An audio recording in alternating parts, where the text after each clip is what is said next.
We're back on the oak beams this morning. I've got them reference marks from the joint that I made in the last video, so I can measure from there along to that end beam and start setting out my mortises for my posts and my braces. And hopefully by the end of today, we should be able to test fit one of the posts into here with the braces attached. So that'd be quite cool to see.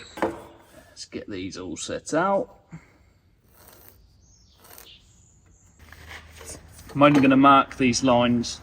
So I've got a 100mm brace in the middle of the wood, and it's 50mm or 55mm of mortise. So knowing that fact, I'm just going to mark these so they're roughly central and roughly about 80mm long lines, and I shouldn't have to be sanding any of them off at the end of the job. And tell you what, after the other day, I'm going to put mortise marks on so I know where I'm mortising to.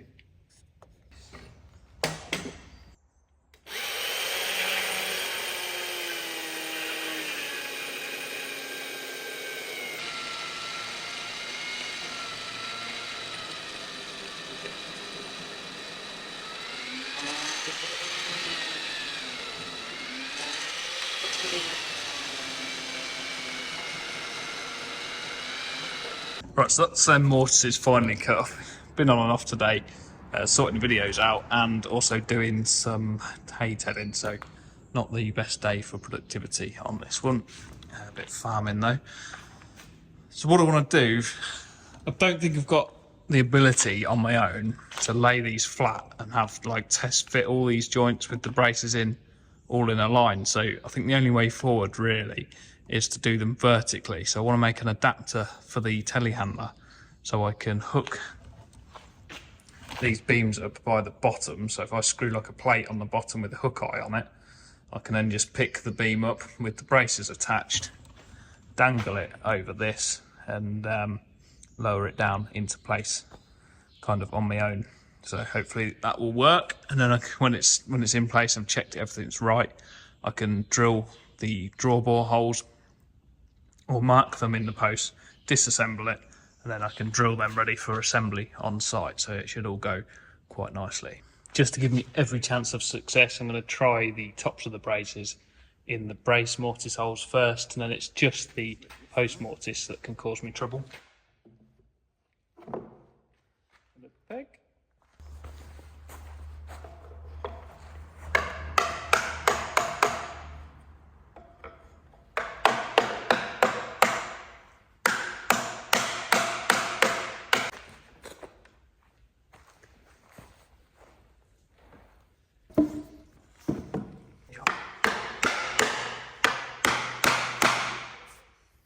Now I've just got to get that into there.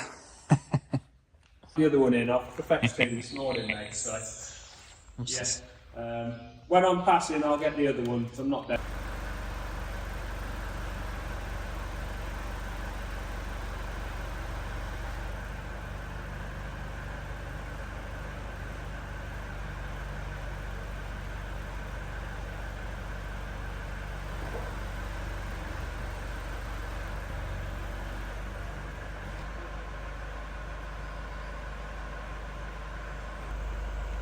Boom in, yeah?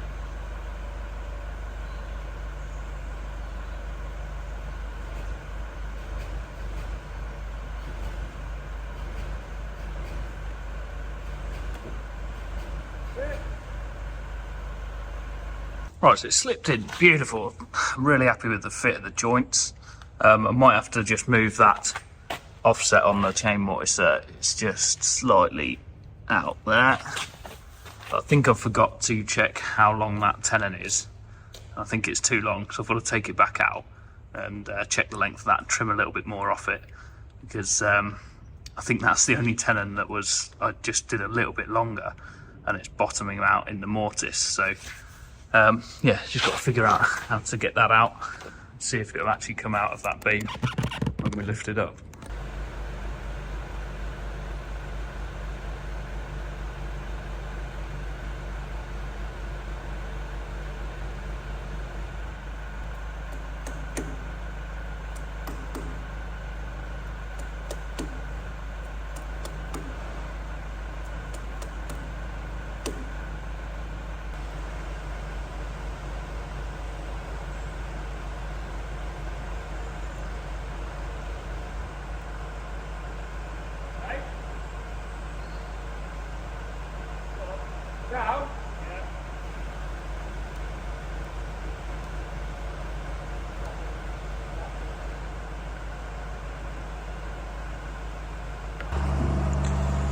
Right, so we're about there with that. There is like a 2mm gap on that joint, but these braces are tight against the mortises on the end here. So I'm just going to ease like 1mm off them, and I can drill these holes. I'm going to clamp the jig here, drill through and just mark the tenon, not go right through it, so I can still draw bore them, but I've not got to disassemble and reassemble it to get them draw bores done, and that should be it. One alteration I'm going to make before I mortise them all is like this joint here, probably add another little setback in there, because you can see the mortise housing from this angle, which is slightly annoying, because I thought it would be acute enough for you not to see it, but obviously you will be this way up looking from underneath, and as you look up at every joint you're going to see that little mortise joint there, and if there's a gap there it's going to look ugly. So what I'm going to have to do is on these braces just perhaps come in 15mm and just take an extra little setback off each of these braces, and that should negate that little bit there. This is going to be a challenge.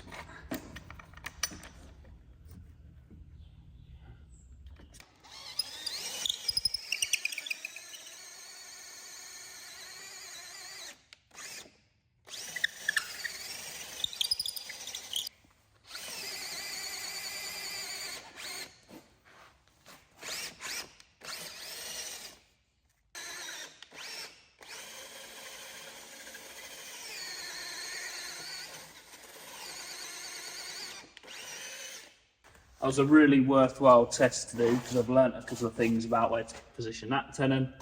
And yeah, just checking that everything fits together. It's nice to know that they're going to slip together nicely.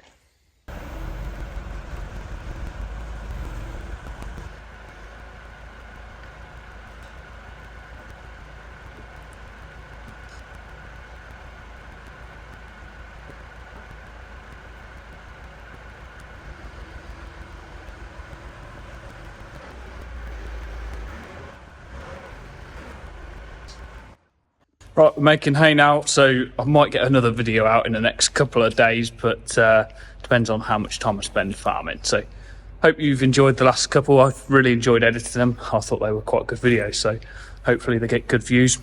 I'll keep doing the videos for a couple of months, you know, while I've got some good projects on. And if the revenue is there, then I will continue doing them in the future. At the minute, it's probably not quite worth doing, but I assume it will get better in time as things get more popular. Otherwise, a huge thank you to all my Patreons and anyone that's sent me any donations, gifts or money. I have added a little feature onto my website, which I will link down below, which is like a £1 donation. And I do get asked quite often, how can I send you a beer or how can I do this? It's through PayPal, but it's just a £1 item. You can add to your cart as many times as you want, and then all of the money will get through to me. So things like Patreon and Buy Me a Coffee, they will take like a fairly heavy chunk of the money that you send through them services. So yeah, if you go to my website and send it on there, then I'll get 100% of the funds, other than the taxman, of course. Had to stop woodworking and cut Ted in. Not a bad job though.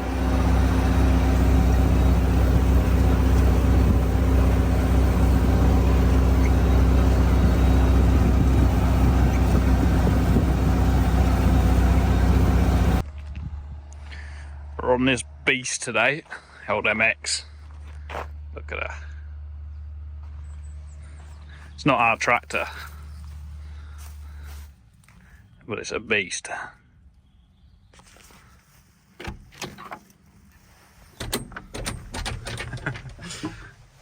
Oh, she's warm.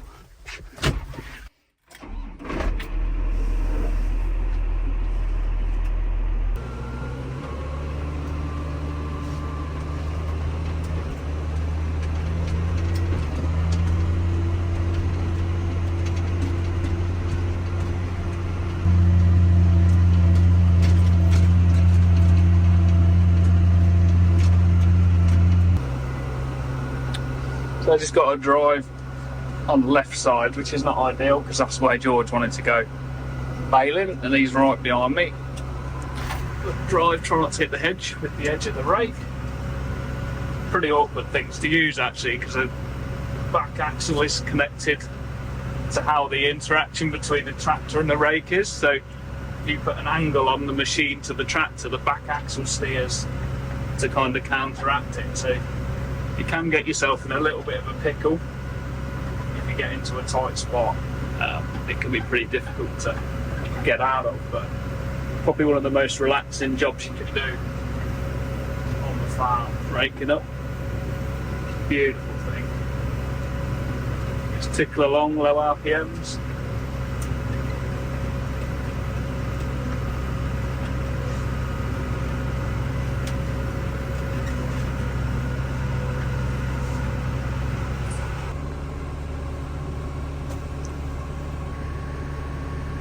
If I get time, I'll do a bit of a video in a minute of how this baler, in fact I might make a separate video of it, how this baler compares to one that I filmed at a vintage machinery show a few weeks ago.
The old boy's been out 5 o'clock this morning to work, straight down the hayfield to gather some hay in.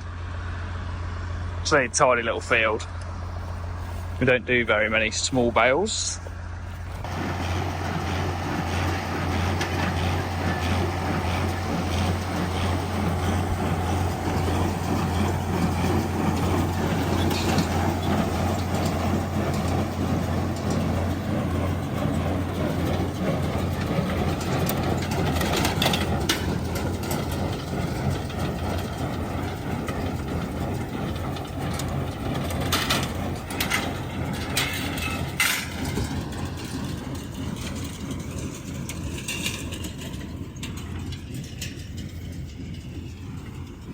Yep.